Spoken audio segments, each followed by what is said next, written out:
So for those who don't know, sadly more and more people don't know, but he still resonates. So John was doing radio since the mid-60s, all right?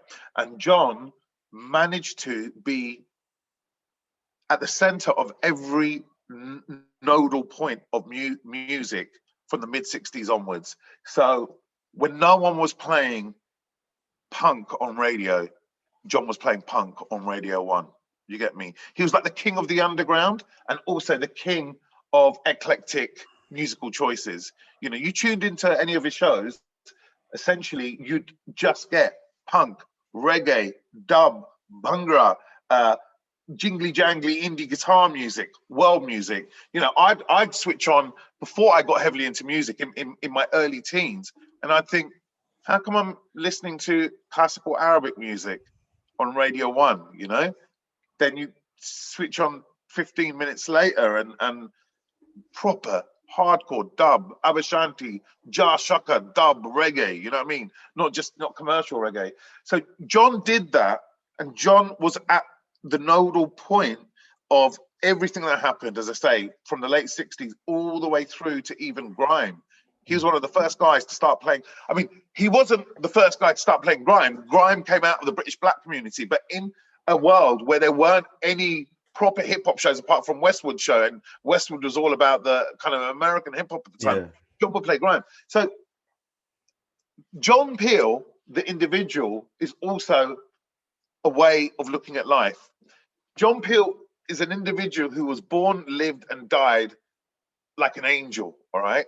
But his way of approaching music and radio is something that so many of us do. Six Music, the station, is essentially John's manifesto in a radio station.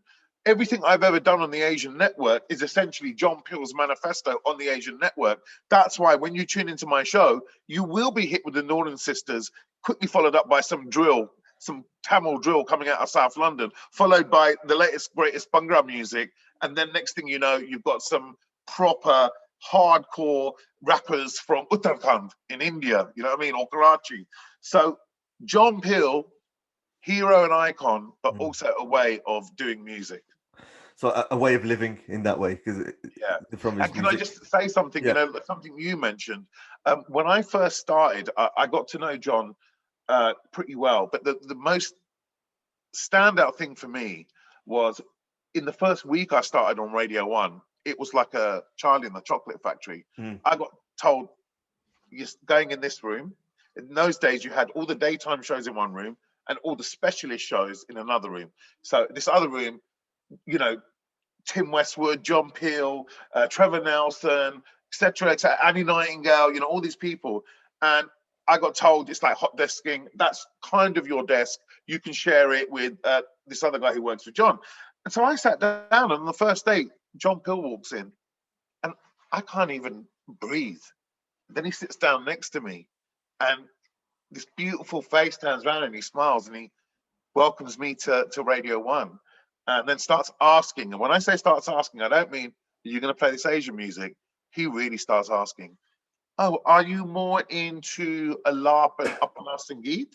Or are you more into the 90s sound, you know, Azad? And what do you reckon's better, Birmingham or London, Southall or Handsworth? I mean, this guy knew everything. This old white guy knew everything. And that's when all the facts that I didn't even know started. You know, everything's recorded these days on the internet. Back then, nothing was recorded. So he'd say, oh, yeah, I gave a live session to, I think at the time it was not Bajangi, Premi. You know, or do you know, like, so this guy's telling me that he gave live sessions to Premi, to some of the biggest and also some of the smallest Bhangra bands out there. And it kind of put me in a very beautiful way in my place. I was like, yo, I thought I was the guy who's arrived to save South Asian music, and this guy's telling me about my job and telling me what he knows, which actually is more than I know.